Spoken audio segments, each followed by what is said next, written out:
We've been in our trailer for 3 years.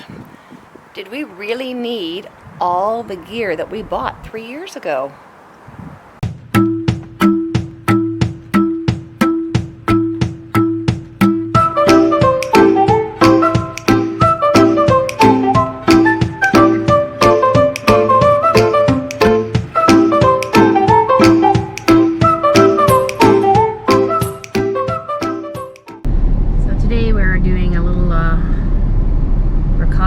I guess we could say. Yeah, pre-trip test at the border. So we're going across the border, and but just because we are being from Canada, we were trying to figure out the best way to have data when we're away. And the thing we came up with was getting like a little MiFi type device, just as our hotspot. And something's going on behind me, Brent? Yeah, they're talking to Bailey. Bailey's getting some Bailey, attention. who's that? Yeah. Wrigley. Oh, Wrigley. As I was saying before the dogs interrupted, so we're just going down to get a little hotspot for when we do travel in the U.S. so that we will have, we won't have to pay Canadian prices for data in the U.S. I do get for $10 a day on my phone, I get a minimal amount of data in that. But if we're going to be uploading videos, then we need something a little stronger. So this is our trip down to go collect that, so we don't have to stop on our way down. And we'll see how it goes. We're also going to stop at Big 5 Sporting Goods to pick up a national park pass. We need to pick up our national park pass because we are going to 3 national parks in the U.S. and that picking up the annual pass will pay for itself when by visiting 3 parks. Okie dokie. Let's see if we can get through this border.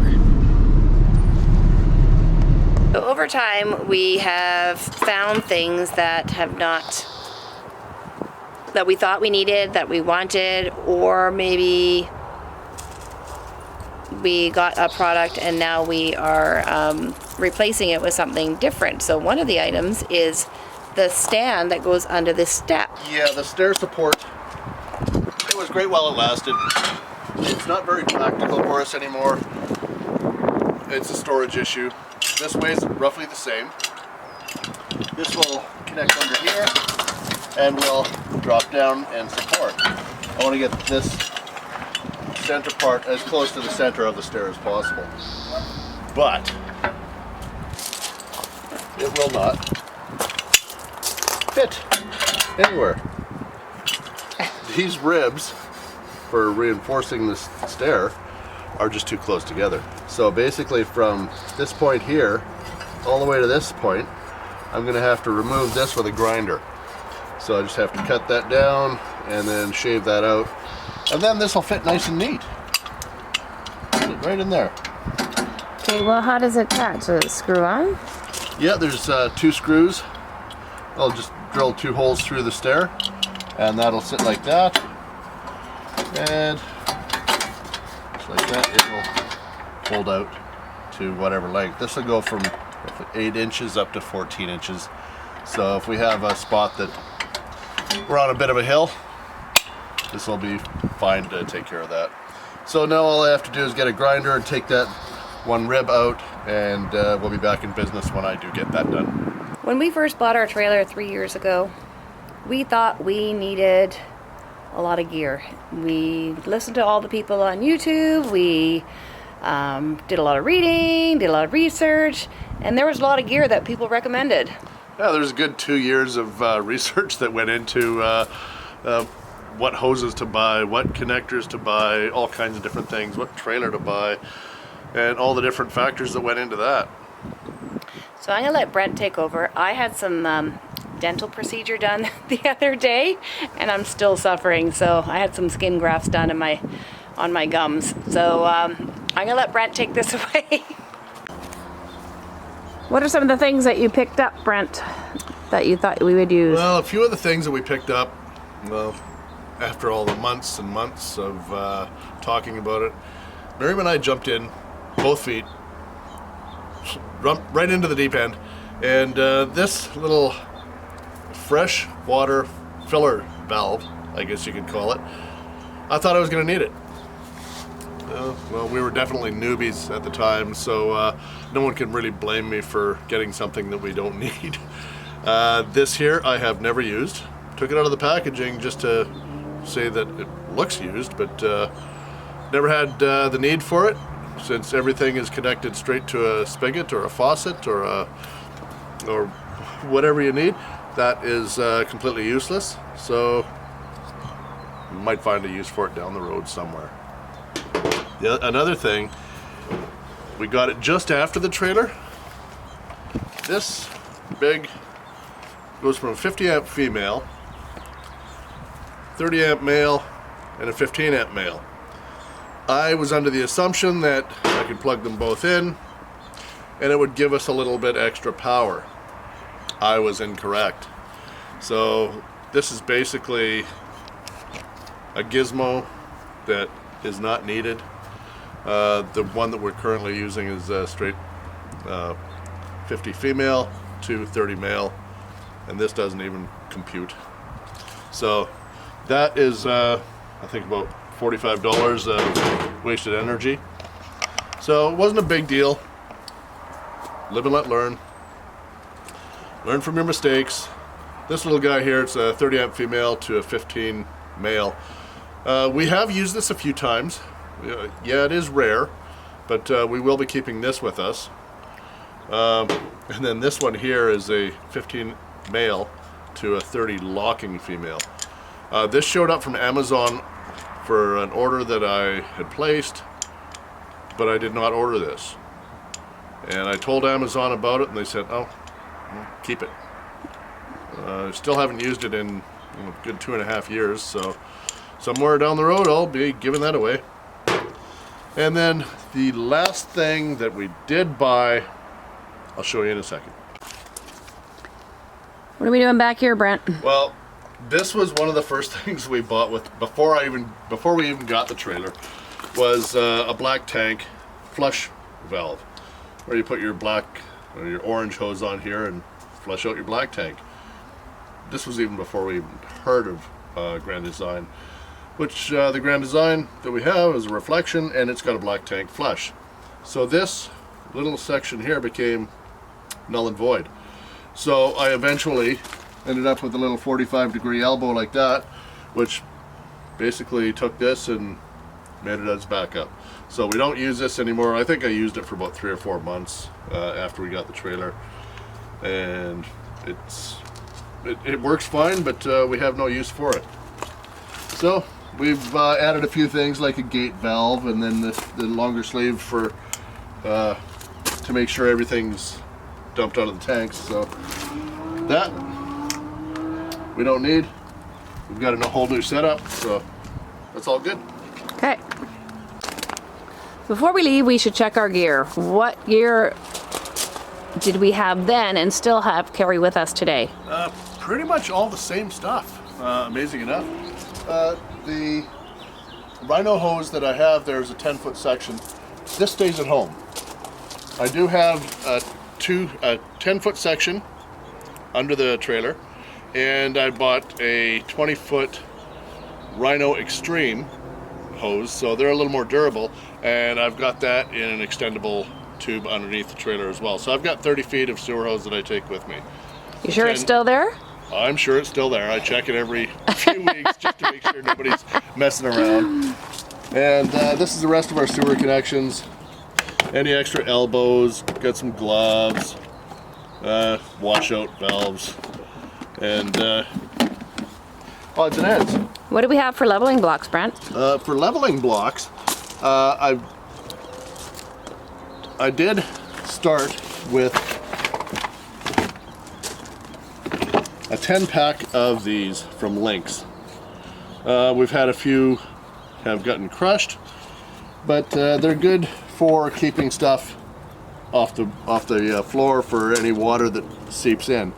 And then I did get a really good deal on a second set, so we do carry 20 of those Lynx leveling blocks with us. Aside from that, we've got the little Camco, I I guess you could call them levelers as well. And then after that, we've got, I take all our hoses with us. The heated hose as well. So we've got roughly 125 feet of hose that we take anywhere. It's that one time that you're going to need it, that you want it, and you're going to have to go buy a 25-foot section, which we had to do in the past. And, well, you got to do what you got to do, but if you have everything with you, as long as it's not a big weight factor, it shouldn't really matter. And since everything's pretty much plastic with a little bit of metal here and there, it's all good. And that's pretty much it. We got a little bit of rope and some odds and ends, a level, stuff like that. So we have our Viair. Yeah, the Viair I keep in a different section of the trailer. Okay, let's go check it out. Okay, we have the Viair. Yeah, we got the Viair. Is it a need or a want or a nice to have? Oh, it's definitely a need. It's nice to have. I wanted it, but it's a definite need. You've got to have an air compressor. You've got four tires on your trailer, 4 tires on your truck, or 6 for some of you, and it'll go up to 150 psi. So it's a definite must-have to have a decent air compressor. You can also use it for any pool toys, so that's a bonus there. But it's definitely a must, and I love having it. Got a really good deal on it, so that was even a bonus. A few other things that we have, like the tools that I take, I put them in the back of the truck, so it's not a direct weight in the trailer. It's weight just distribution.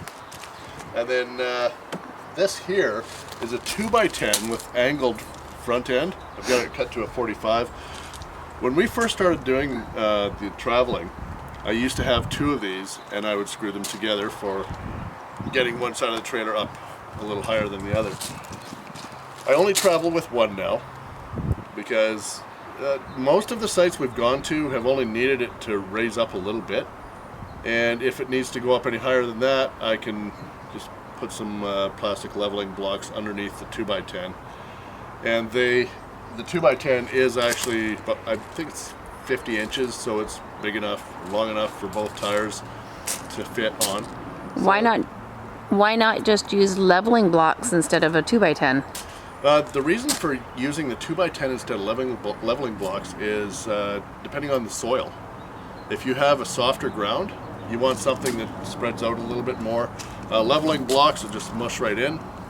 A 2x10 might sink a little bit, but at least it's a larger area to help the soil, I guess, help the grass or whatever you're parking on. If it's a muddy area, I would definitely go with a 2x10. Well, and it won't slide out as easy as the leveling blocks. True enough, but the whole thing is the leveling blocks are hollow and will basically just get mushed into the ground. If you're on concrete or gravel or a blacktop or something like that, you can use the leveling blocks fine.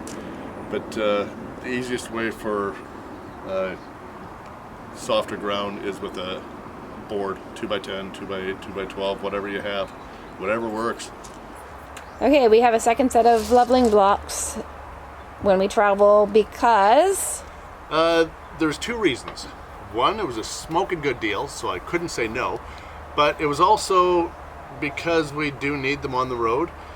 When we're at home base, I've got these wood blocks here that are under all the stabilizer legs, and to have 8 of these come with us on the road, we're in a travel trailer, so that's a lot of space that it takes up, plus it's a lot of added weight that we don't need. The leveling blocks, a full stack of 10 might be, let's say, 7 pounds. 8 of these, you're looking at 30 or 35 pounds. So it's a huge weight savings for doing the same job. One of the things that we didn't have in our pantry when we first started traveling was one of these little items.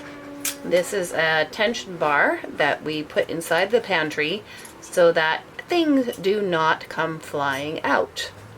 We also have an additional use that we've started using it for, and that is for up here. So we just put them through the handles we have a couple more that we use that we don't use in the pantry. So I'm just going to show you how these work. And I might have extended this too far now. So this one's just living out in front. It was in behind here. So basically, you just compress them and you stick them down in front of the things you don't want flying around.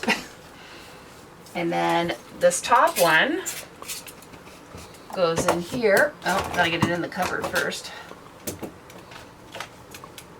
Yep, I extended it too far. These are the shorter ones. We do have longer ones for the cupboards that Miriam was showing a second ago. Okay, so we just kind of get it in there, put it in the baskets. This is a Tupperware set that I've had for years and years and years. It's great when you're sitting still, but when you move, these are always on the floor. So I'll just come over here a little bit. These are always on the floor when you end up stopping. So I just tuck them into the baskets that we have here. We've got so much junk in the cupboard. Pantry needs cleaned out before we go. Yes, ma'am. So this stops this basket, because when I opened the door the first time we landed, or the first few times, I was like, ah! Things were attacking me. So that just sits there. This one sits here. Stops the stuff on the upper shelf, because I have like little layer shelves that just stop it from from flying around.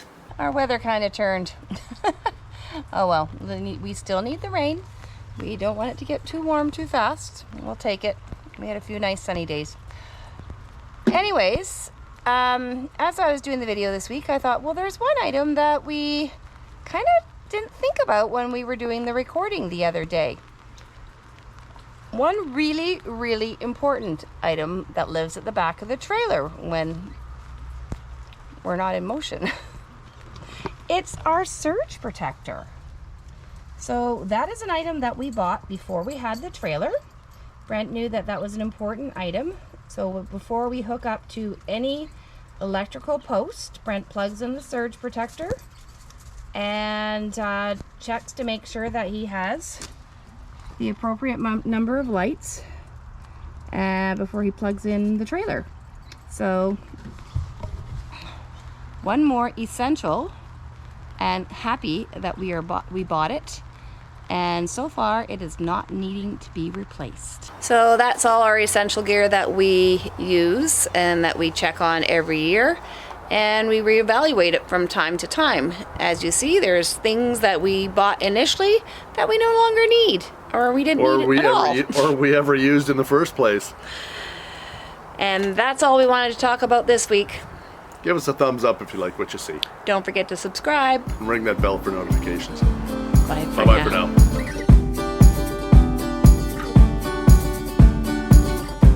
Okay, what was one of the things? Well, a few of the things that I did buy before we even got the trailer was this sewer hose connector where it's got an automatic flush out.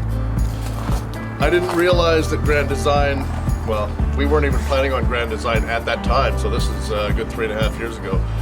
But Grand Design has the black flush for their tank.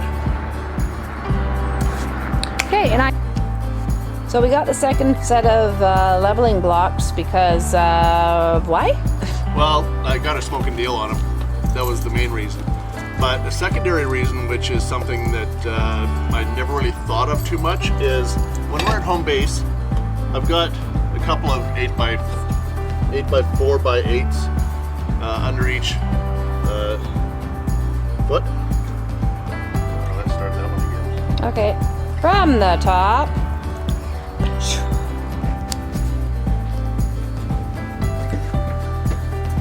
One of the items that we got for the trailer. Gotta turn the TV off. Is it recording still? Yes. Numbers are counting. Yes, they are. It's okay, you can watch hockey playoffs while we're recording. I don't know if that would be a copyright infringement. Okay. Brent missing hockey. I don't want to get sued by the NHL.